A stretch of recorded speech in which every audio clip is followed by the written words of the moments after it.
Cordial saludo, una bienvenida para todos nuestros oyentes, seguidores de nuestra emisora y redes sociales. Busco en ti, donde estás, no es el final.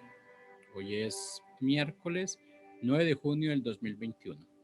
Continuando con nuestra programación habitual para este día, miércoles, pues contamos con la presencia del pastor Julio Cairiasco y su segmento Establecidos en el Nuevo.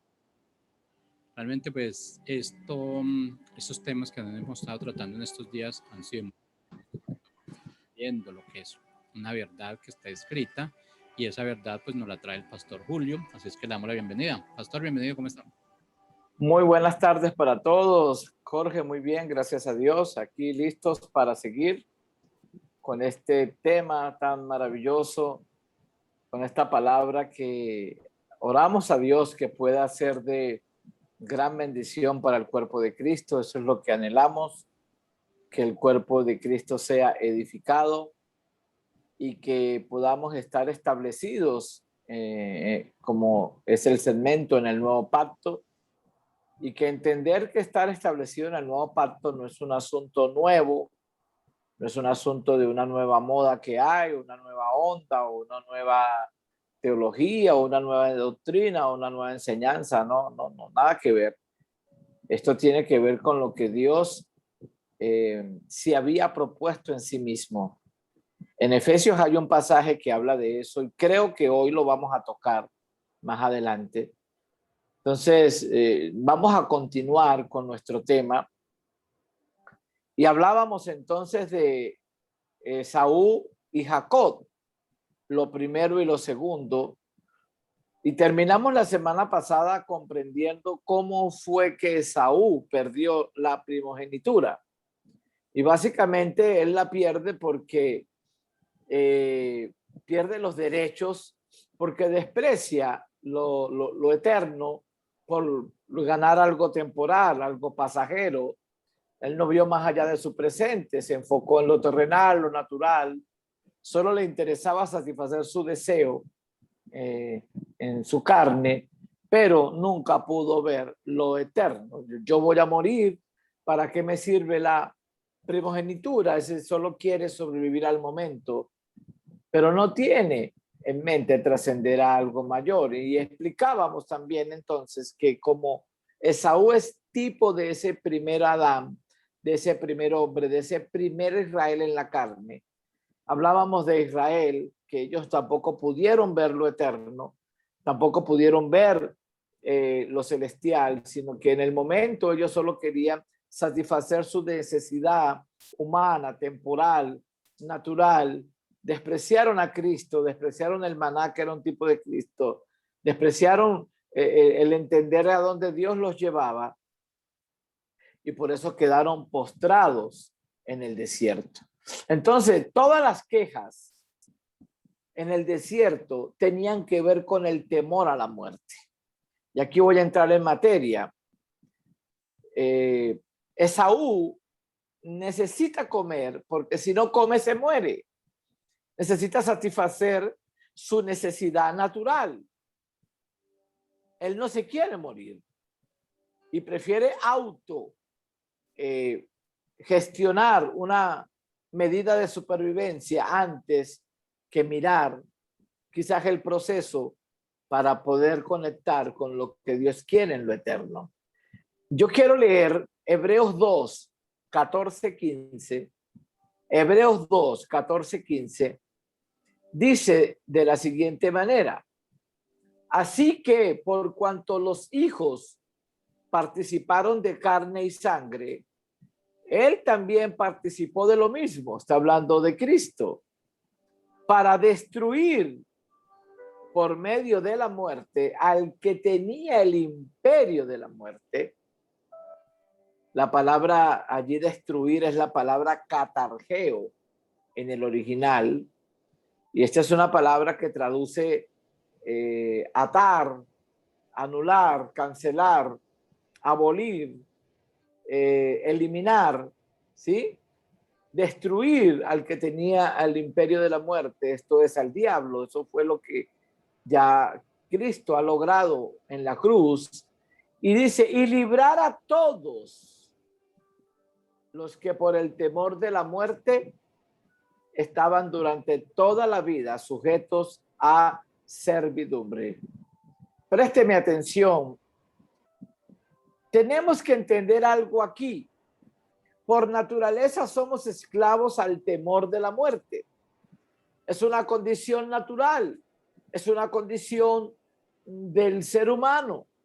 Hay un temor a morir. Pero aquí el pasaje apunta a otro tipo de muerte, porque lo que Dios quiere que ocurra en una persona es otro tipo de muerte. Es la muerte del yo, la muerte o el fin de lo que nosotros pensamos o llamamos, entre comillas, nuestras vidas. A eso es que Dios quiere que nosotros muramos. La cruz entonces tiene que ver con este tipo de muerte. Perder el yo para ganar otro tipo de vida. Pero es aquí donde la gran mayoría no quiere. Es aquí donde no hay negación del alma para que aparezca la vida del espíritu. Todo lo que nosotros miramos en el proceso de Israel en el desierto tenía que ver con ese temor que ellos tenían a morir. No se querían morir. Querían era satisfacer sus deseos. Y cuando nosotros vemos esa sombra, esa figura, ese símbolo allí, ese tipo, ese anuncio, y lo pasamos hoy a lo que estaba apuntando, es básicamente lo mismo. Entonces parece que el evangelio que se predica es un evangelio donde Dios le da respuestas al hombre, donde Dios le cubre las necesidades al hombre, donde Dios habla de milagros, de bendiciones, pero no hay un evangelio de muerte.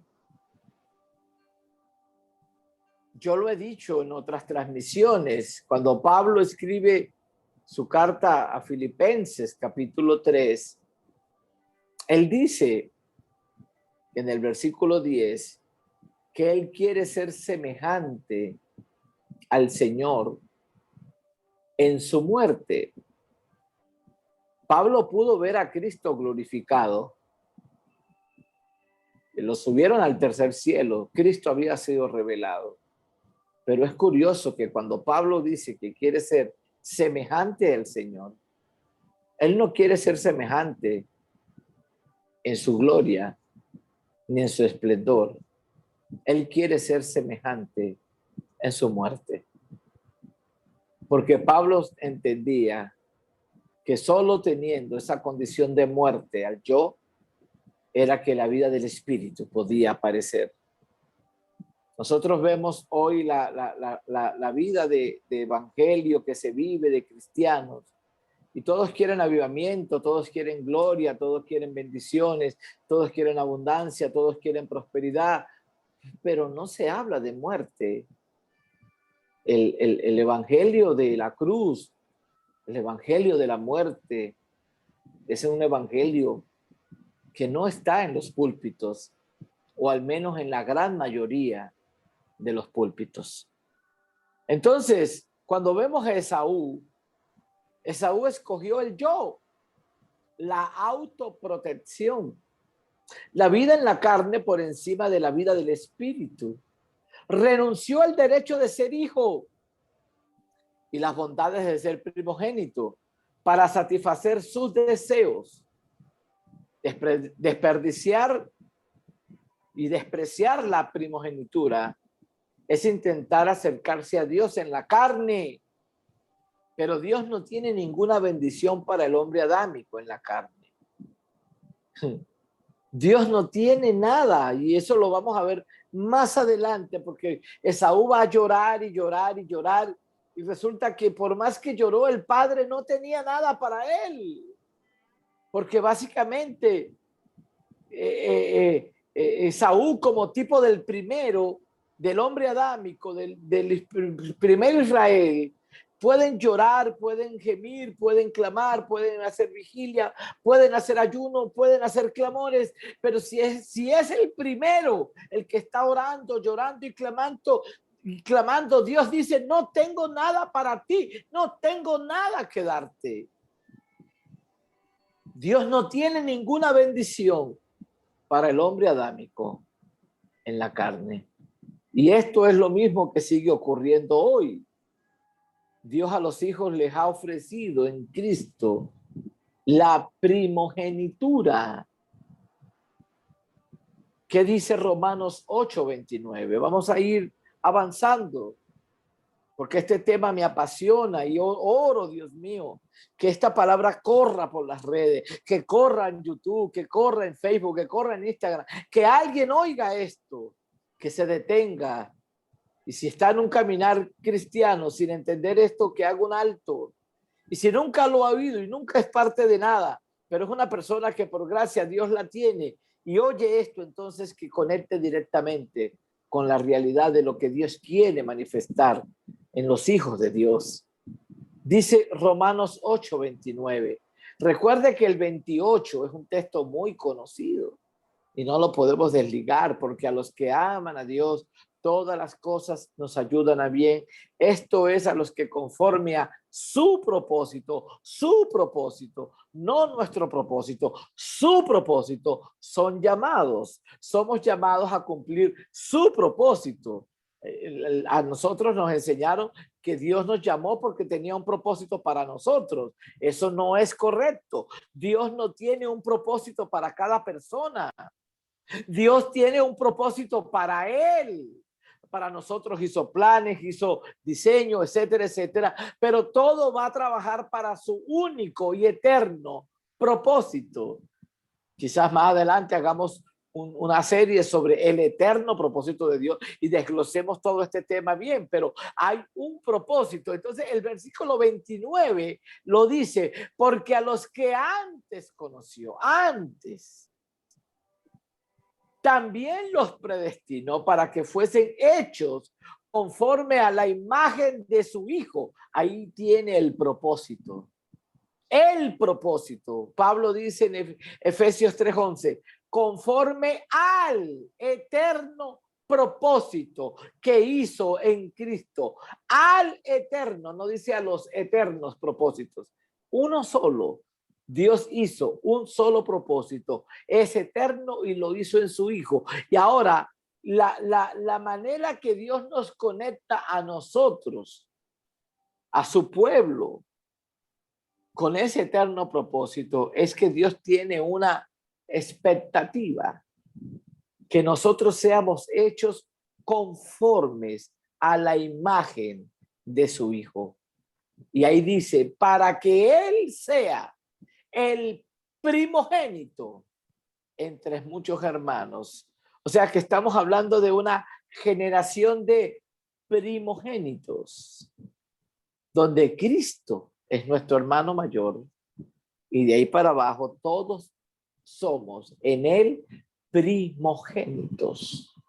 Ahora, ¿por qué Cristo es primogénito? Porque es el primero en salir del vientre de la muerte.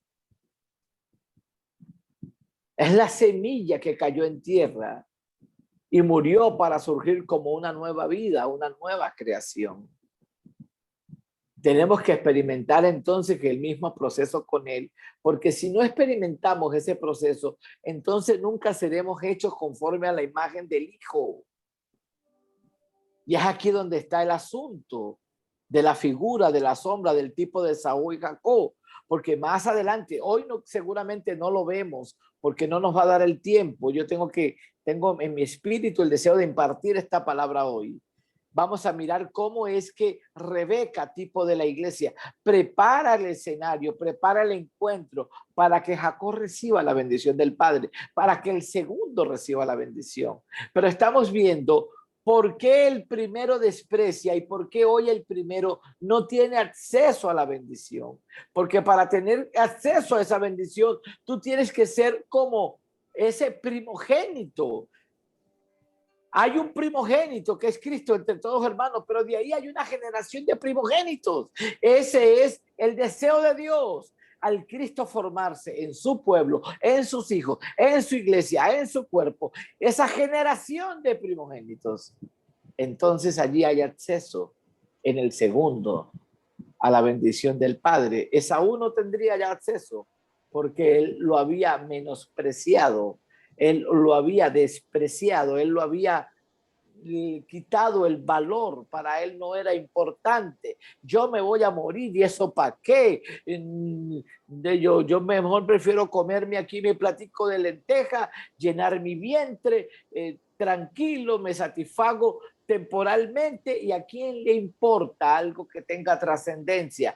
Ese es el Esaú de ayer y ese es el hombre adámico carnal de hoy, que lamentablemente nuestras congregaciones están llenas de este hombre, y que el sistema que opera solo tiene una palabra para que este hombre sea bendecido, para que este hombre salga adelante, para que este hombre Dios le dé algo, Dios le haga milagros. Y ese es el error garrafal que tenemos, donde nada de lo que se hace en muchos ministerios, denominaciones, congregaciones, suma un solo ápice al cumplimiento del eterno propósito de Dios, y a que Cristo se forme y que nosotros seamos hechos conforme a la imagen de su Hijo. Entonces, Cristo es el primogénito porque es el primero en salir del vientre de la muerte, esa semilla que cayó en tierra, que murió para surgir como una nueva vida, una nueva creación. Pero hay una invitación a experimentar el mismo proceso con él. Esa era la misma invitación que tenía Esaú, pero él la rechazó. Cuando él rechaza la primogenitura, rechaza lo que el Padre había diseñado para él. El no quererse morir, el no querer renunciar al yo, es lo que hace que no tengas acceso a lo que Dios ya en Cristo nos ha otorgado. Prestemos atención a este pasaje. Jesús habló de esto. Juan 12, del 24 al 26. Yo quiero hablar de esto por los próximos minutos. De cierto les digo que si el grano de trigo no cae en la tierra y muere, queda solo. Pero si muere, lleva mucho fruto. ¿Qué es lo que lleva mucho fruto? El que ama su vida la perderá, y el que aborrece su vida en este mundo para vida eterna la guardará. Si alguno me sirve, sígame. Y donde yo estuviere, allí también estará mi servidor. Si alguno me sirviere, mi Padre le honrará. ¿De qué estaba hablando el Señor? Al igual que la semilla deja su cáscara y luego brota del suelo, Jesús dejó a Adán en la tumba y salió con vida de entre los muertos. Por eso es el primogénito. Nosotros a menudo hablamos de la resurrección de Cristo como un mero evento que ocurrió hace más de 2000 años. En la Semana Santa, el domingo de resurrección, recordamos y celebramos la historia del regreso de Cristo de la tumba. Pero hay mucho más involucrado allí que la reaparición del crucificado Hijo de Dios. La resurrección de Jesucristo es el amanecer de un nuevo día, el nacimiento de un nuevo hombre corporativo, el inicio de un nuevo pacto, la aparición de una nueva creación y el principio de la cosecha de la preciosa semilla de Dios. Pero vamos a entender algo. ¿De qué fruto está hablando Jesús? Dice que si la semilla no cae en tierra, no da fruto, queda sola.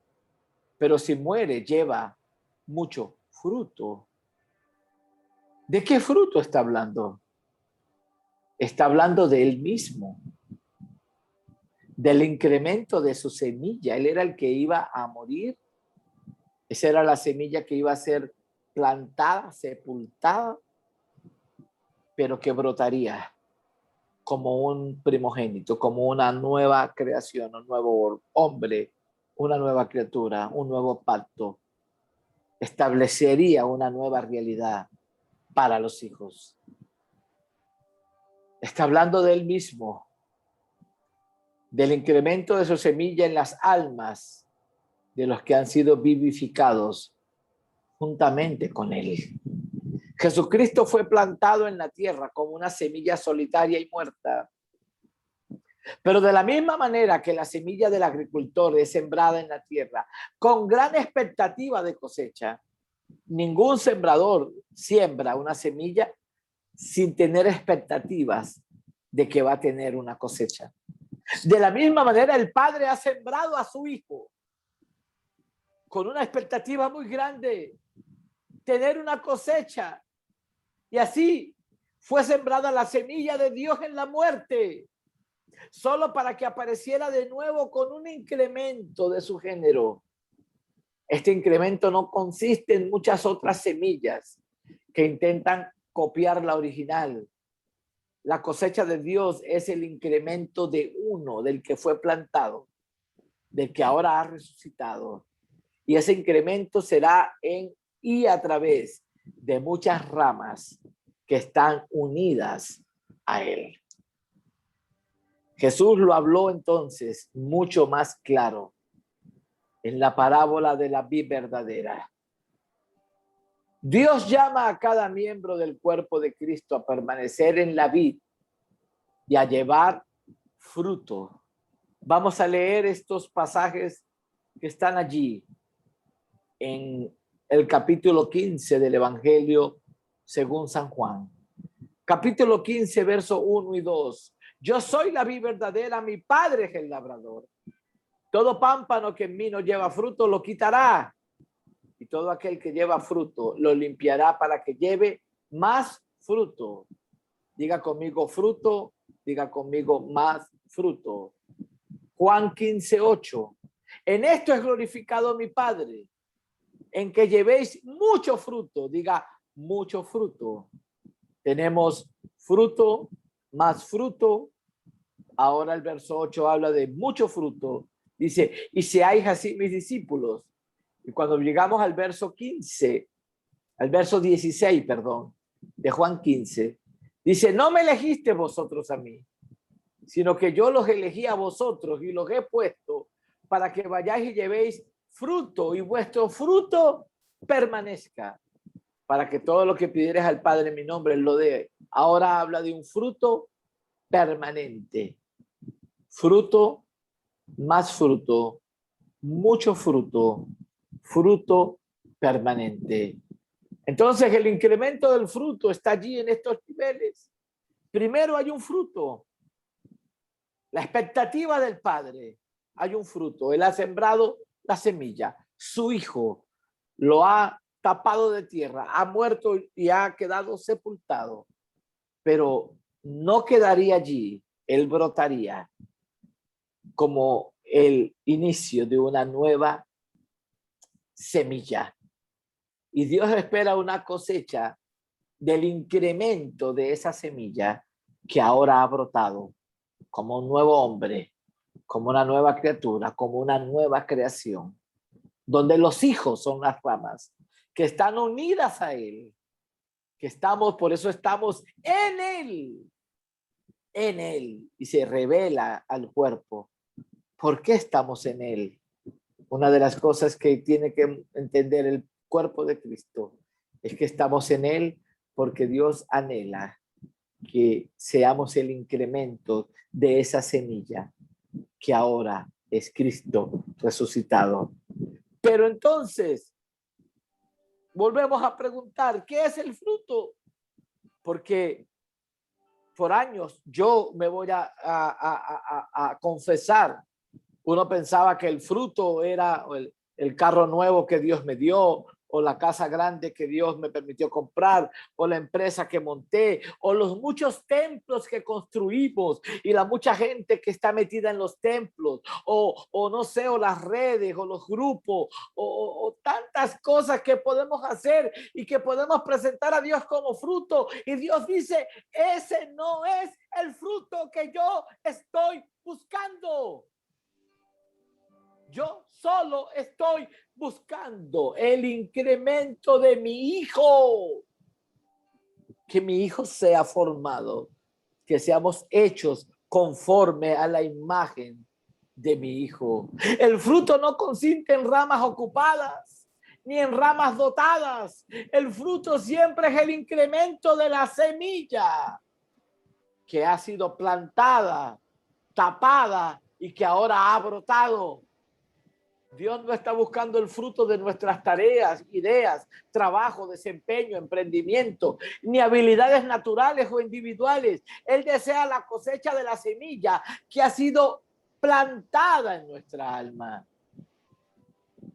Jesús entonces dijo, permaneced en mí.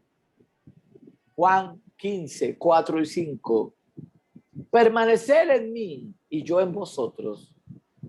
Como el pámpano no puede llevar fruto por sí mismo, si no permanece en la vid, así tampoco vosotros, si no permanecéis en mí. Yo soy la vid, vosotros los pámpanos. El que permanece en mí, yo en él, este lleva mucho fruto, porque separados de mí, nada podéis hacer. A menos de que Cristo sea la sustancia y la fuente, no hay nada en nosotros que Dios considere verdadero fruto.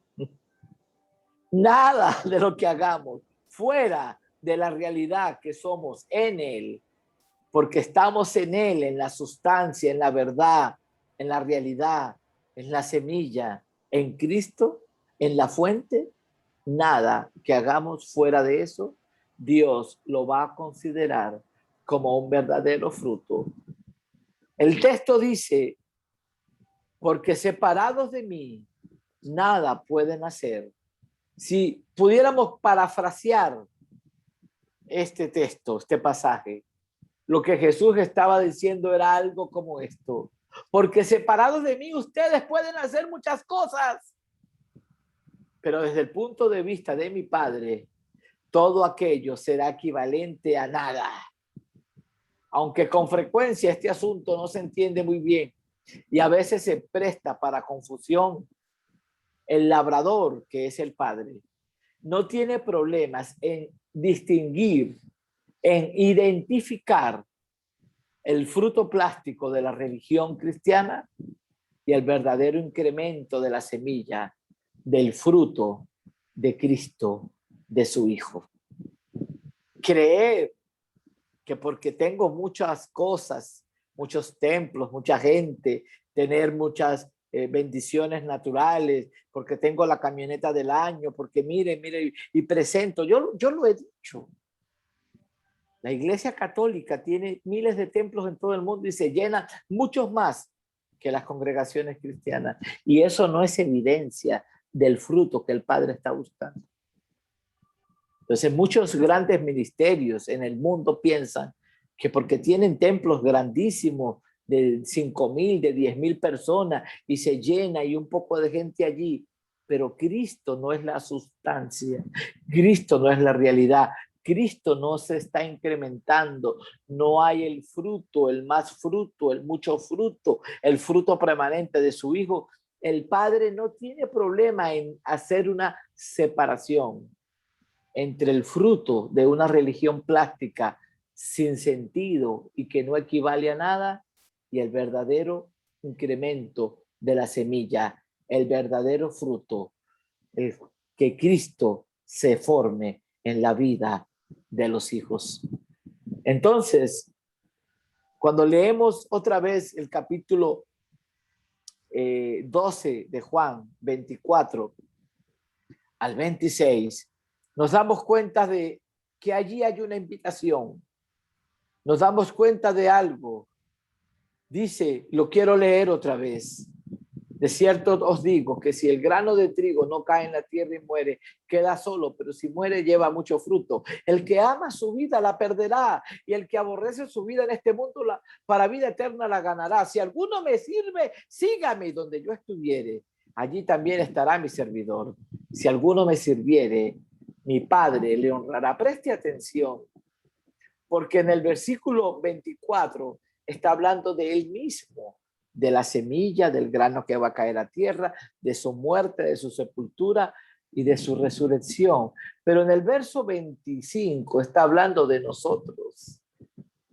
Dice, el que ama su propia vida la perderá, pero el que pierde su vida la ganará. O sea, ¿qué fue lo que pasó con Esaú? Él amó su propia vida, no quiso perderla. Entonces, el resultado fue que se perdió. Pero si él hubiera perdido su vida, lo hubiera ganado. Y hoy es lo mismo. Hay una invitación y dice, si alguno me sigue, ¿a dónde? ¿Cuál es la invitación de seguirlo? A la cruz. El mismo viaje que él hizo, lo tenemos que hacer nosotros. Sin este viaje no hay evangelio. No hay fruto, no hay vida, no hay Cristo. Sin muerte no hay resurrección. Ahí lo está diciendo claro. Sígame, y a donde yo estaré, ahí estará. Y si alguno me sirve, mi Padre le honrará. Para recibir la bendición y la herencia, nosotros tenemos que tener el derecho de ser hijos de Dios en Cristo. ¿Y cómo se obtiene este derecho? Tenemos que seguirlo para que donde Él esté, nosotros también estemos. Solo así experimentaremos la realidad de lo que somos en Él. Jesús fue el primero en dejar atrás el mundo de pecado y muerte, pero cada miembro de su cuerpo hace el mismo éxodo cuando son unidos por fe a Él. Es lo que Dios espera que ocurra. Es la expectativa que Dios tiene. A Dios no le sorprende ni lo impresionamos cuando construimos un templo para 10,000 y le ponemos las últimas tecnologías de modernización. A Dios no lo sorprende cuando en el templo metemos a 10,000. A Dios no lo sorprende cuando tenemos una casa de 4 pisos o una camioneta último modelo. A Dios no le sorprende cuando tenemos una empresa muy grande con tantos empleados y ganamos millones. A Dios no le, para Dios eso es vanidad.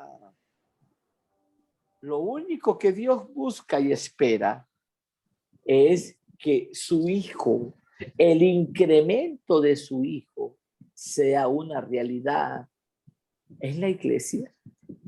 No más. Todo lo demás pertenece a la carne, a lo natural, a lo físico. ¿Es necesario un carro? Sí. ¿Es necesario una casa? Sí. ¿Es necesario un lugar para congregarse? Sí. ¿Es necesario? Sí. Eso es añadidura. Esa no es la bendición de Dios. La bendición de Dios es Cristo, ya nos la otorgó. Bendito sea el Padre de nuestro Señor Jesucristo, que nos ha bendecido con toda bendición espiritual en Cristo Jesús. El derecho de vivir la vida en el Espíritu, donde tengo herencia y bendición en Cristo, ya lo ha otorgado el Padre. Pero escogemos la vida en la carne y de creer inútilmente que desde ese viejo hombre podemos alcanzar la bendición del Padre. Escogemos lo terrenal por lo temporal, lo natural por la autoprotección, por el temor a la muerte. No queremos morir para vivir. Nuestra vida y decisiones son el testimonio de nuestros deseos y anhelos. Lo más triste, ¿sabe qué es? Que después de despreciar la oferta de Dios, creemos que podemos recibir la bendición y herencia en el hombre adámico, en el hombre equivocado. Eso lo hizo Esaú y lo sigue haciendo la gran mayoría hoy. Rechaza lo que ya Dios en Cristo le ha otorgado y pretenden recibir de Dios otra bendición fuera de lo que Él ha establecido. Fuera, escuche bien, mi amado hermano que oye por las redes, fuera de Cristo no existe bendición y herencia. No existe. Lo vamos a explicar mejor porque el tiempo no nos va a dar hoy. La semana que viene vamos a leer el pasaje entonces cuando Isaac le pide a Esaú que le traiga una ofrenda, que case algo para él y después de darle la ofrenda lo iba a bendecir.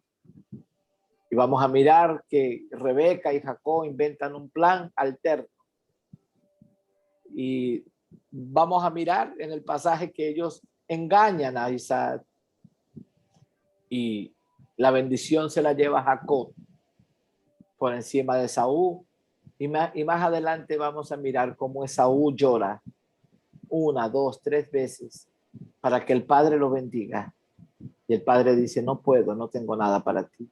Todos estos son cuadros, tipos, figuras, pinturas, sombras de una realidad eterna, de lo que ocurre hoy. Y cómo la ofrenda, cómo Rebeca, como un tipo de una iglesia de ministros competentes del nuevo pacto, opera en algo que ya está determinado, algo que ya fue consumado, para que el encuentro con el Padre sea algo que yo pueda tener esa bendición que en Cristo me ha otorgado. No tiene nada que ver conmigo, tiene que ver con algo que ya Cristo ha hecho. Eso va a tener toda el programa de la semana que viene, pero yo quiero terminar aquí. No morir al yo es rehusar a vivir la plenitud de la vida que Dios nos ha otorgado en Cristo, pensando erróneamente que en la carne Dios tiene otra bendición para nosotros. Dios no tiene nada para aquellos que rechazaron a su Hijo. Fuera de Él, nada se nos ha concedido. Dios reunió todas las cosas en Cristo. Voy a leer este pasaje para terminar hoy. Efesios 1, del 9 al 11. Efesios 1, del 9 al 11. El apóstol Pablo magistralmente captura lo que Dios se había propuesto en sí mismo, dice Efesios 1, 9, 11, dándonos a conocer el misterio de su voluntad. La voluntad de Dios era un misterio, pero ya la dio a conocer. Según su beneplácito. La palabra allí era según su anhelo, su deseo. Porque quiso, porque le agradó. Por eso lo hizo. Lo cual se había propuesto en sí mismo. Mire que estas 3 frases son contundentes. Nos dio a conocer el misterio de su voluntad. Lo hizo según su anhelo, su deseo, su agrado, porque quiso. Y fue algo que se propuso en sí mismo. Cuando Dios establece su eterno propósito, es como cuando alguien va a presentar una tesis y tiene que presentársela a alguien, porque si no, no se gradúa. Y alguien tiene que aprobarla. Entonces Dios hace su propósito eterno, hace su tesis. Cuando la va a presentar, no tiene a más nadie. Está el Padre, el Hijo y el Espíritu Santo. Entonces Dios dice, yo soy soberano. Yo hago la tesis. Yo presento la tesis. Y yo apruebo la tesis. No tengo que consultarlo. Se lo propuso en sí mismo. Y lo estableció porque Él es soberano. Él es Dios. ¿Y qué fue lo que hizo? Dice, de reunir todas las cosas en Cristo, de reunir todas las cosas en Cristo, en la dispensación del cumplimiento de los tiempos, así las que están en los cielos como las que están en la tierra. En Él, en Cristo, en Él. Asimismo tuvimos herencia, habiendo sido predestinados conforme, y lo dice otra vez, al propósito. No dice a los propósitos. Al propósito eterno. Al propósito del que hace todas las cosas según el designio de su voluntad. Así quedó establecido. Así quedó antes de la fundación del mundo. Cuando usted lee todo el capítulo 1 de Efesios, desde el versículo 3 dice: bendito sea el Padre de nuestro Señor Jesucristo, que nos bendijo con toda bendición espiritual en los lugares celestiales en Cristo Jesús. Dice que según nos conoció en él antes de la fundación del mundo, para que fuésemos santos, sin mancha. Dice que en él tuvimos herencia, en él dice que fuimos aceptos en el amado, en él dice que fuimos reconciliados, dice que fuimos redimidos, dice que fuimos aceptados, dice que fuimos perdonados. En él, todo un plan eterno antes, que ya está establecido. ¿Y qué era lo que Dios quería? Reunir todas las cosas en Cristo. En Cristo. Fuera de Cristo, fuera de él, nada Dios tendría para darnos a nosotros.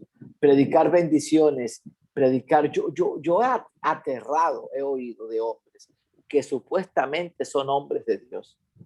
Predicar y decir: hermano, voy a lanzar este tema, cómo ser alcanzado por las bendiciones, 4 pasos, 1, 2, 3, 4. Si usted hace esto, la bendición lo alcanza. Si usted no hace eso, la bendición, hermano, si evalúe su vida. Si no ha hecho eso, por eso es que la bendición no lo ha alcanzado. Eso es un mensaje herético. Eso es una estafa al evangelio, al propósito, a Cristo, porque ya el Padre en Cristo nos ha otorgado la bendición, la herencia. Cristo nos redimió de la maldición de la ley, hecho por nosotros maldición, como está escrito: maldito todo aquel que es colgado en un madero, para que en Cristo Jesús la bendición nos alcanzara a nosotros, los gentiles, para que por la fe recibiéramos la promesa del Espíritu. ¿Cuáles 4 pasos? En Cristo somos benditos. Lo que tiene que aparecer en una persona es que Cristo se forme. Pablo sufría dolores de parto. Pablo nunca le hubiera predicado a la iglesia un mensaje como esos. Hermanos, tengo un mensaje para hoy. Habla la Biblia en Deuteronomio 28. ¿Cómo ser alcanzado por las bendiciones? Paso número 1, hay que hacer esto. Número 2, Pablo nunca hubiera hecho eso. Pablo decía: no. Yo tengo un trabajo, presentar perfecto a todo hombre en Cristo. Porque si Cristo se forma en la iglesia, en el cuerpo, entonces lo que el Padre ha otorgado en el Hijo será una realidad. Se manifestará. La añadidura también vendrá, pero lo más importante es que Cristo se exprese, se manifieste. ¿Qué es lo que el mundo espera? ¿Qué es lo que el mundo aguarda? ¿Qué es por la razón por la cual el mundo gime? Espera la manifestación de los hijos de Dios. El incremento de la semilla, el incremento de Cristo, fruto, más fruto, mucho fruto, y que finalmente sea un fruto permanente en él, en su Hijo. Eso es lo que Dios espera que aparezca, y lo ha establecido desde la eternidad. Y yo oro para que en esta generación hayan personas que digan literalmente: muero al yo, me niego a mí mismo, tomo la cruz. Con Cristo estoy juntamente crucificado, ya no vivo yo, Cristo vive en mí. Lo que ahora vivo en la carne, lo vivo en la fe del Hijo de Dios, que me amó y se entregó a sí mismo por mí. No voy a despreciar, no voy a desechar la gracia de Dios, porque si por mis obras o por mi justicia yo intento ser justificado, entonces en vano murió Cristo. No, Cristo será una realidad en nosotros. Morir a ese viejo hombre, pasar el proceso. La invitación es: sígame al proceso. Pero si mueren conmigo, resucitan conmigo. Entonces el incremento de mí será una realidad en ustedes. Y el Padre, al ver ese incremento, entonces eso es lo que Él espera. Y cosas gloriosas se van a manifestar para los hijos de Dios. Padre, oro para que esto sea una verdad en tu iglesia, en Cristo Jesús. Amén. Los espero la semana que viene. Su servidor, el pastor Julio Caidiasco. Bendecidos en Cristo.